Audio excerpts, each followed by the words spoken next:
The elephant boasts the largest brain of any land mammal, as well as an impressive encephalization quotient.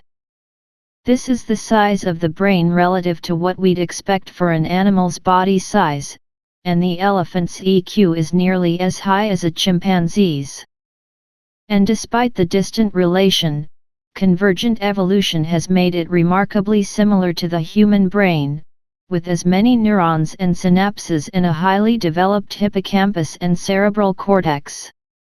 It is the hippocampus, strongly associated with emotion, that aids recollection by encoding important experiences into long-term memories.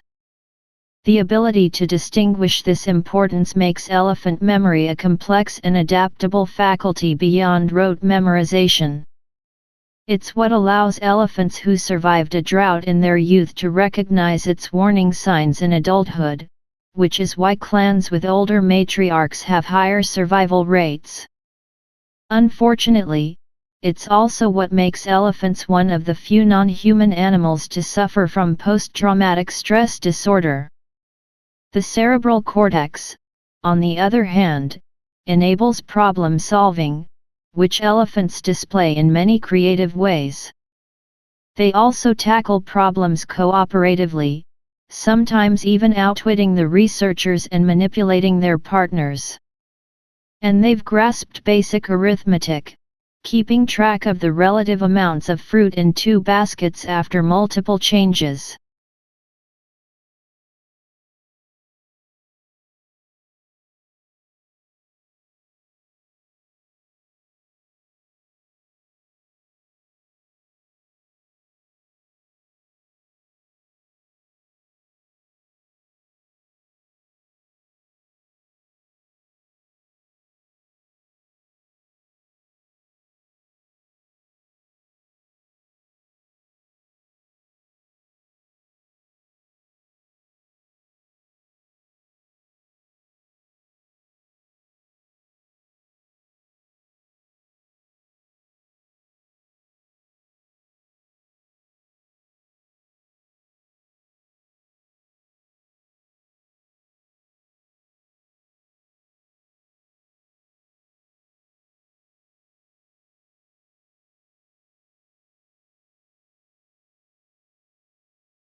Many patients acquire the allergy label as children, when a rash appears after they're treated for an infection with penicillin or closely related drugs.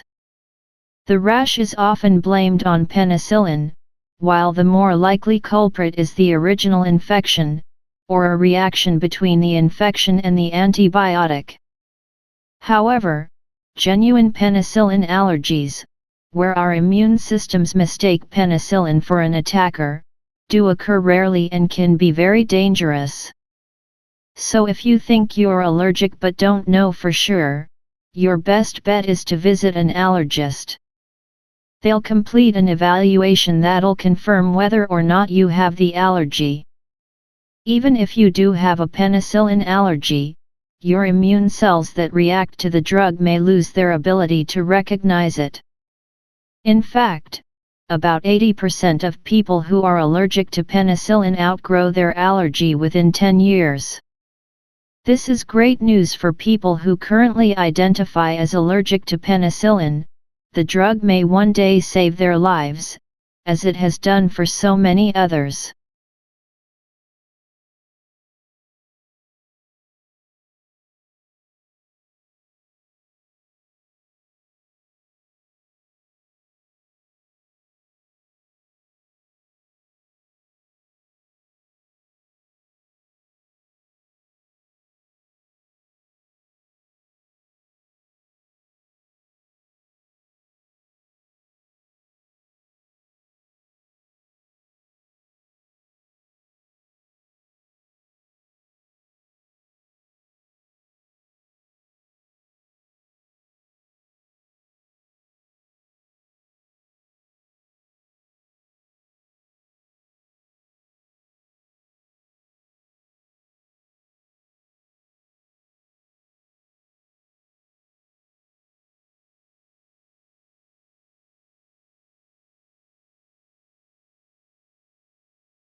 Although modern money laundering methods vary greatly, most share three basic steps: placement, layering, and integration.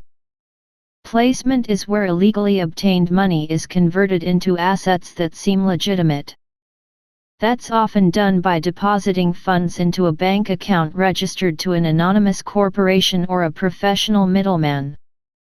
This step is where criminals are often most vulnerable to detection, since they introduce massive wealth into the financial system seemingly out of nowhere. The second step, layering, involves using multiple transactions to further distance the funds from their origin. This can take the form of transfers between multiple accounts, or the purchase of tradable property, like expensive cars, artwork, and real estate. Casinos, where large sums of money change hands every second, are also popular venues for layering. A money launderer may have their gambling balance made available at a casino chain's locations in other countries, or work with employees to rig games. The last step, integration, allows clean money to re-enter the mainstream economy and to benefit the original criminal. They might invest it into a legal business claiming payment by producing fake invoices, or even start a bogus charity, placing themselves on the board of directors with an exorbitant salary.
Nobody knows exactly when humans began to create fermented beverages. The earliest known evidence comes from 7000 BCE in China, where residue in clay pots has revealed that people were making an alcoholic beverage from fermented rice, millet, grapes, and honey. Within a few thousand years, cultures all over the world were fermenting their own drinks.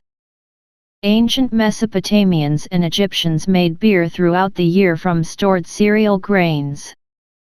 This beer was available to all social classes, and workers even received it in their daily rations. They also made wine, but because the climate wasn't ideal for growing grapes, it was a rare and expensive delicacy. By contrast, in Greece and Rome, where grapes grew more easily, wine was as readily available as beer was in Egypt and Mesopotamia. Because yeasts will ferment basically any plant sugars, ancient peoples made alcohol from whatever crops and plants grew where they lived. In South America, people made chicha from grains, sometimes adding hallucinogenic herbs. In what's now Mexico, pulque, made from cactus sap, was the drink of choice, while East Africans made banana and palm beer. And in the area that's now Japan, people made sake from rice.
Drug interactions happen when the combination of a drug with another substance causes different effects than either would individually. Foods, herbal supplements, legal drugs, and illicit substances can all cause drug interactions. Most drug interactions fall into two categories. Some take place when two substances' effects influence each other directly. In other cases, one substance affects how the body processes another, like how it is absorbed, metabolized, or transported around the body. Blood thinners and aspirin, for example, have similar effects that become dangerous when combined. Both prevent blood clots from forming blood thinners by preventing the formation of the clotting factors that hold clots together, and aspirin by preventing blood cells from clumping into groups that become clots. Individually, these effects are usually safe, but taken together, they can prevent blood clotting to a dangerous extent, possibly causing internal bleeding. While blood thinners and aspirin are generally harmless when taken individually, interactions where one substance exacerbates the effects of another can also take place between drugs that are independently harmful.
Nearly 9,000 years ago, corn, also called maize, was first domesticated from 𝗬𝗏𝗃, a grass native to Mesoamerica. 𝗬𝗏 rock-hard seeds were barely edible, but its fibrous husk could be turned into a versatile material. Over the next 4,700 years, farmers bred the plant into a staple crop, with larger cobs and edible kernels. As maize spread throughout the Americas, it took on an important role, with multiple indigenous societies revering a corn mother as the goddess who created agriculture. When Europeans first arrived in America, they shunned the strange plant. Many even believed it was the source of physical and cultural differences between them and the Mesoamericans. However, their attempts to cultivate European crops in American soil quickly failed, and the settlers were forced to expand their diet. Finding the crop to their taste, maize soon crossed the Atlantic, where its ability to grow in diverse climates made it a popular grain in many European countries. But the newly established United States was still the corn capital of the world.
We may think of nature as being unconnected to our urban spaces, but trees have always been an essential part of successful cities. Trees act like a natural sponge, absorbing storm water runoff before releasing it back into the atmosphere. The webs of their roots protect against mudslides while allowing soil to retain water and filter out toxins. Roots help prevent floods, while reducing the need for storm drains and water treatment plants. Their porous leaves purify the air by trapping carbon and other pollutants, making them essential in the fight against climate change. Humanity has been uncovering these arboreal benefits for centuries. But trees aren't just crucial to the health of a city's infrastructure, they play a vital role in the health of its citizens as well.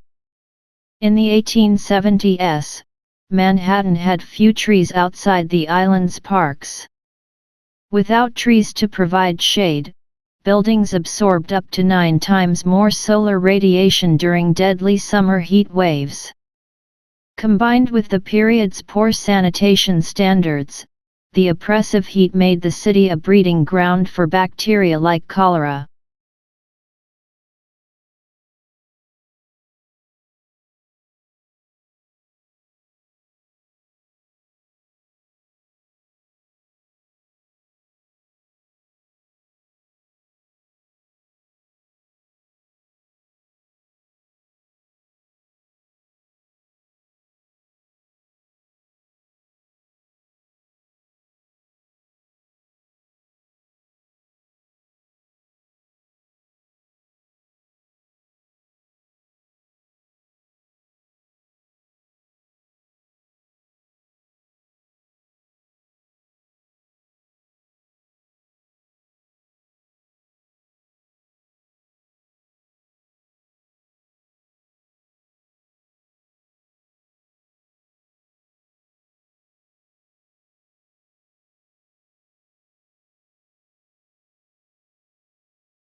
If you have an old phone, you might want to consider your options before throwing it away.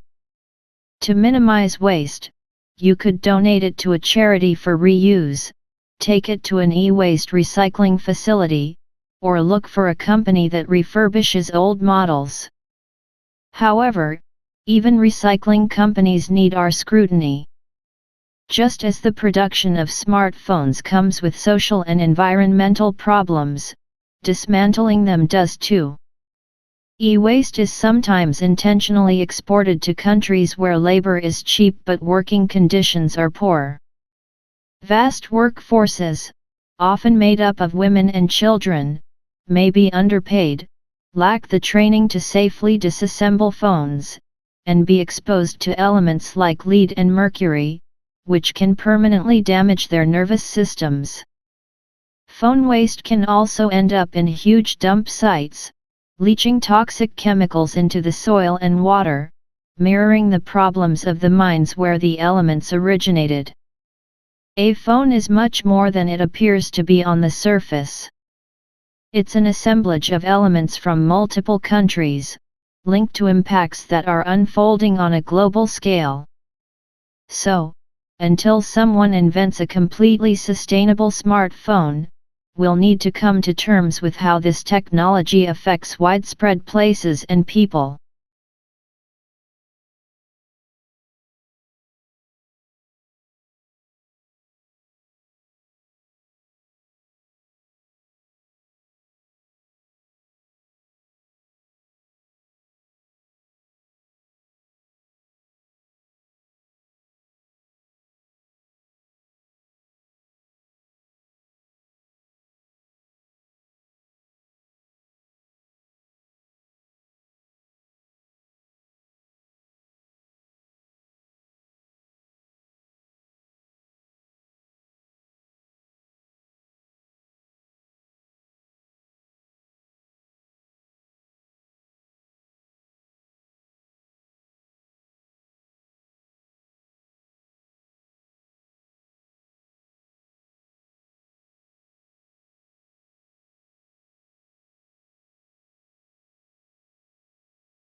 Our memories are sometimes unreliable.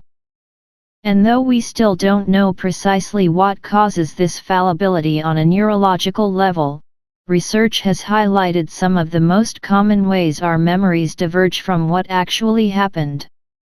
The 𝗲𝗂 study highlights how we can incorporate information from outside sources, like other people or the news, into our personal recollections without realizing it. This kind of suggestibility is just one influence on our memories. Take another study, in which researchers briefly showed a random collection of photographs to a group of participants, including images of a university campus none of them had ever visited. When shown the images 3 weeks later, a majority of participants said that they had probably or definitely visited the campus in the past. The participants misattributed information from one context and image they'd seen onto another, a memory of something they believed they actually experienced. In another experiment, people were shown an image of a magnifying glass, and then told to imagine a lollipop.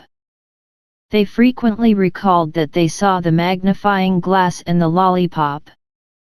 They struggled to link the objects to the correct context, whether they actually saw them, or simply imagined them.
The group of artists who are considered abstract expressionists includes Barnett Newman with his existential zips, Willem de Kooning, famous for his travestied women, Helen Frankenthaler, who created soak stains, and others. But perhaps the most famous, influential, and head-scratching one was Jackson Pollock. Most of his paintings are immediately recognizable. They feature tangled messes of lines of paint bouncing around in every direction on the canvas.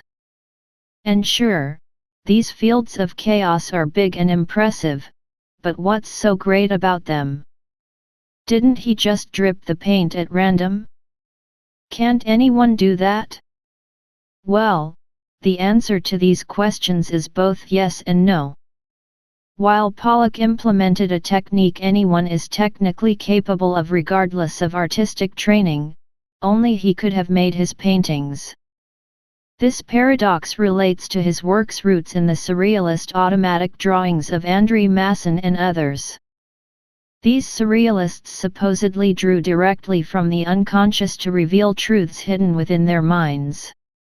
Occasionally, instead of picturing something and then drawing it, they let their hands move automatically and would later tease out familiar figures that appeared in the scribbles.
One evidence-based way to better remember what you've learned is through spaced repetition, or spacing out your learning and practice of new knowledge or skills. Although this might seem novel, this is hardly a new concept. It was first described in 1885 by a German psychologist named Hermann Ebbinghaus. Here's how it works. Say you plot your retention, or how much you remember of something, versus time. Now you learn that something on day 0. Without reviewing it, the forgetting curve will look like an exponentially decaying curve, which is kind of scary. If you review, or better yet actively retrieve, the material at increasingly spaced intervals after learning it, then the forgetting curve starts to flatten out and you'll get a lot better longer-term retention. Now, the goal here is to review the material at the right time. It turns out that the best time to revisit information that you are trying to learn is right around the time you would naturally forget it.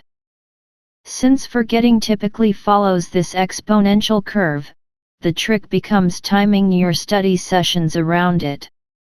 Practically, this means having more widely spaced intervals between study times for the material that you are more familiar with, and shorter intervals between study sessions for material that you are less familiar with.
English philosopher John Locke gives us a pretty standard way to map out boundaries of intuition.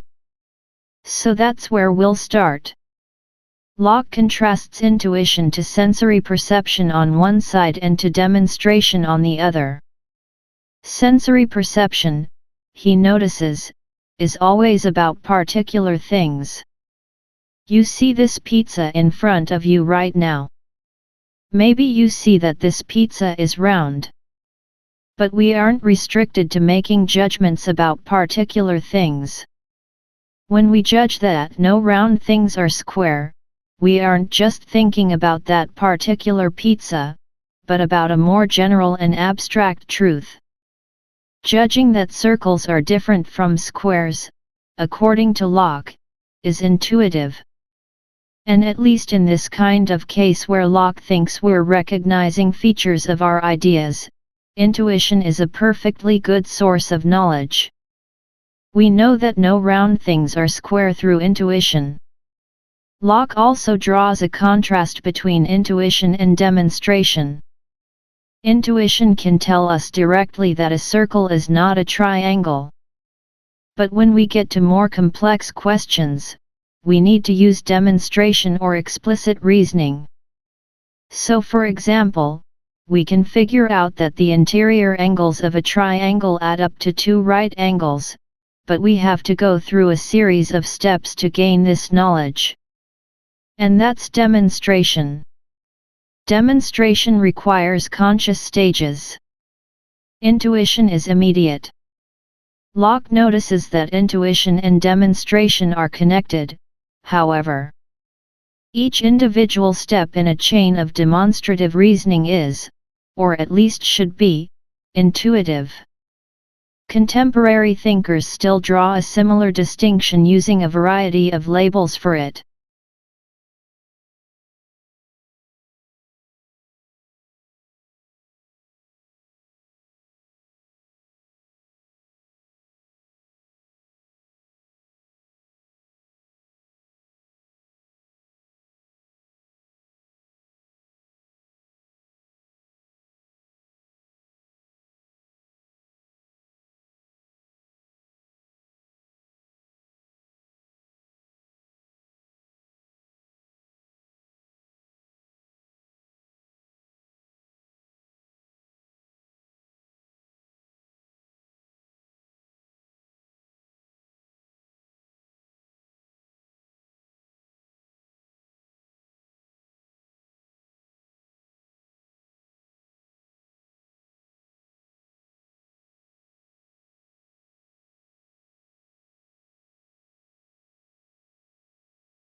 During the time when the Church controlled what people could believe, and the kings ruled over what people ought to own, John Locke, an English doctor, popularized 3 ideas that changed society and parenting forever. First, people keep fighting over their beliefs, because nobody can actually know which one is true. To solve this problem, everyone should have freedom of thought and the right to choose their own religion. Second, kings can't just do as they please, because people have natural rights to liberty, property, and life, and hence need to be asked for permission. Third, parents should avoid punishing their children, since the use of emotions to make them behave well can make them sensationalist. Instead, they should allow their children to be guided by thoughts. Locke's idea on religion and democracy became the foundation of most liberal societies. His thoughts on education, however, may have been even more influential. Locke understood that most people doubt new ideas, without any other apparent reason than them being uncommon. However, teaching children how to think rationally and all for themselves works. Education is therefore the key to freeing society from political and psychological tyranny. And his book, Some Thoughts Concerning Education, became a parenting guide to that world.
The idea is that you experience awe in situations where it's important to be acquiring information that you can use later. It makes sense. If something is awe-inspiring because it doesn't fit with your understanding of world, that's probably something that you should know more about if you want to survive. The feeling of awe directs your attention away from yourself and toward your environment, so you can acquire more information about this new, possibly life-changing thing, whether it's positive or negative. So awe might have given us a social advantage or an intellectual advantage, or maybe some combination of both. But no matter why the emotion evolved, we know that it's incredibly powerful to the point that it can, totally hack your brain and body. For one thing, it can improve your physical health. It's been linked to lower levels of inflammation, which plays a role in all sorts of illnesses. Awe can also change your perception of what's causing events to unfold. Studies have found that it makes people more likely to interpret a series of events as the consequence of something intentional, as opposed to random chance. It's all part of the search for an explanation for something your brain is struggling to comprehend, which could help us explain why religion is a thing.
When we fall in love, we tend to fall in love with somebody who wouldn't normally be considered compatible with us, because their personality traits are opposite to ours. This allows us to fit together like pieces of a puzzle. This person's good traits compensate for our bad ones and vice versa. When we look back on it, we often wonder how we could have fallen in love with somebody who was so different from ourselves.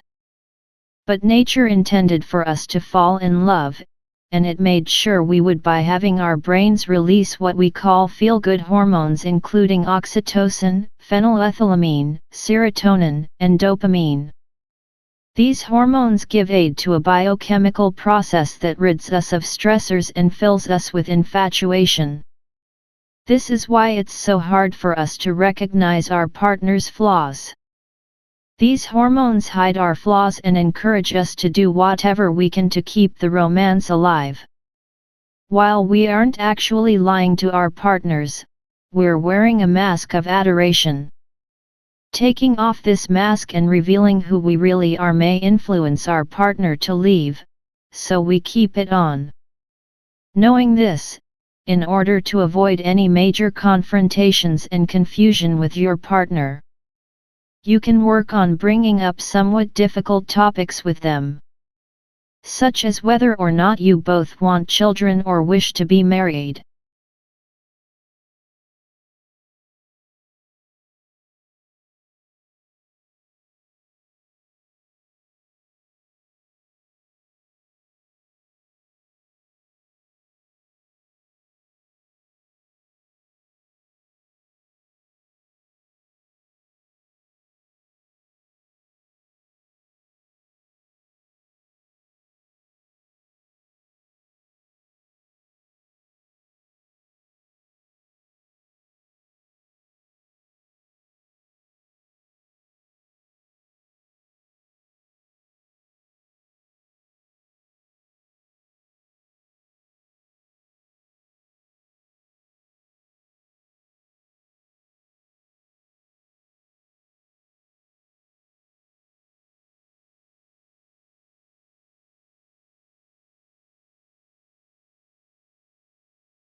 A massive forest provides a whole lot of fuel, so unless we want our national parks to become heaps of ash, there are some blazes that we need to shut down as quickly as they start. Dumping crazy amounts of water on a forest fire is one pretty effective approach. Water does a couple big things. First, water interferes with that combustion reaction because as it vaporizes it creates a layer of water vapor that separates the fire's fuel from the atmospheric oxygen that it needs to keep going. Second, the water cools the fuel, which slows and ultimately extinguishes the reaction.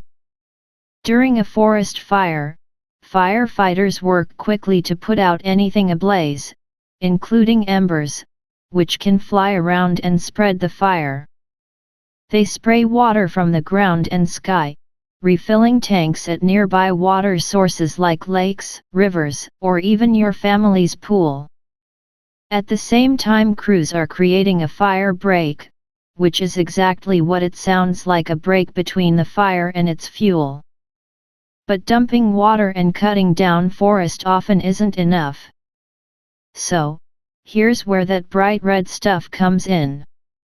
It's a long-term fire retardant, which means it can be sprayed on an area and, unless it gets washed away by a rainstorm, it will stick around for months. It's made of 85% water, 10% fertilizer, and 5% other stuff like clay and gum thickeners that help keep it together so that it makes to the ground from the plane.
We all get afraid and feel fear.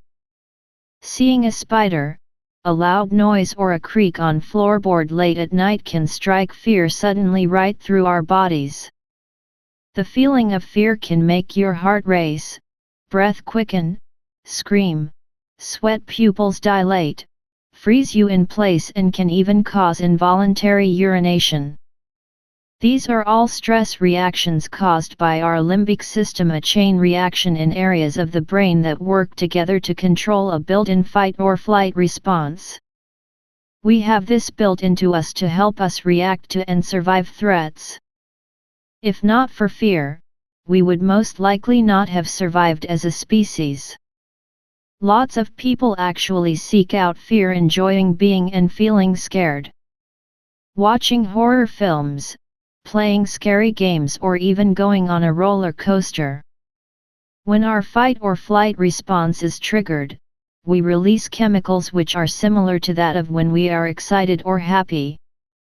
When we trigger this in what we perceive as a safe environment, it is thought that we can then enjoy being scared and the chemicals running around our body that are akin to high arousal states.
Scientists use a technique known as psychomotor-vigilance tasks or PVTs to understand the impact of sleep deprivation on human in studies. Simply put, it's a reaction test. A red button randomly turns green and people have to push it as fast as possible. Not so surprisingly, those who get 8 hours of sleep over a 2-week period show very few lapses in attention and no cognitive declines. But those groups that receive either 6 or 4 hours of sleep see declining PVT results on almost a daily basis for the entire 2-week period. Of course, the 4-hour group performs the worst. But these results don't just show a loss of concentration. They show full lapses in awareness called microsleeps. In other words, their brains aren't just slower but shutting off for moments at a time. When looking at the results deeper, scientists concluded that getting 6 hours of sleep for 10 days in a row was the same as not sleeping for 24 hours straight. That's the same cognitive decline as being legally drunk. And if you get 4 hours of sleep for 11 days, it's like you haven't slept for 48 hours straight.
But if not trying to escape, and trying too hard, are both bad choices, then what are you supposed to do if you get stuck in quicksand?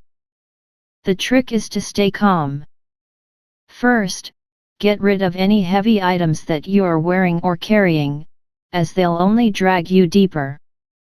Then, try to lean as far back as you can to create more space for yourself. Water will come in and fill the gaps you create, which will make it easier for you to move and pull your body towards the surface. If you can, grab a stick and wedge it underneath your back. This will help to increase your leverage. Hopefully, you'll get help from emergency services. But if not, you can use these tips to get out on your own. It will be a long and exhausting process since, just to free your foot from a puddle of quicksand, moving at a rate of 1 centimeter per second, it would require the same amount of force as it does to lift a small car. And once you're free, you'll probably be in a lot of pain.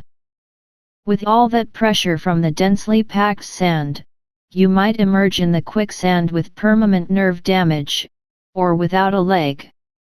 If you do manage to come out in one piece, well, maybe tread a little more carefully in the future. But don't let this one sucky experience keep you from another adventure. Put your best foot forward, and take a walk on the wild side.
Here are 5 steps to develop a strong research question.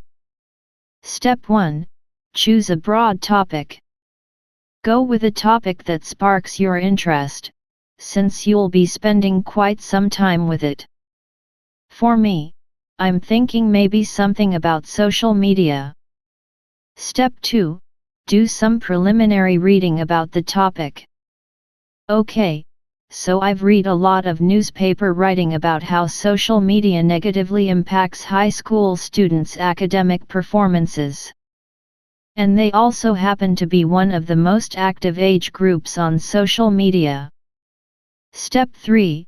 Narrow down to a specific niche. This way, you can make sure the research is within a feasible scope instead of something too broad to achieve in a given time frame. Since academic performance is too broad, let me narrow it down to attention span. Step 4. Identify a research problem. So we have already established that adolescents are one of the most active age groups on social media platforms. But only a scarce amount of research has been done on the effect of social media has on the younger generation's attention span. So this will be my research problem. Step 5. Write your research question. Turning your research problem into a question, and it sounds something like, what effect does daily use of Twitter have on the attention span of people in the age group of 16 to 20? Since this is the descriptive research, the research question is also descriptive. But there are also other kinds of research questions, it all depends on the type of research you'll do. For example, comparative research, descriptive research, or correlational research.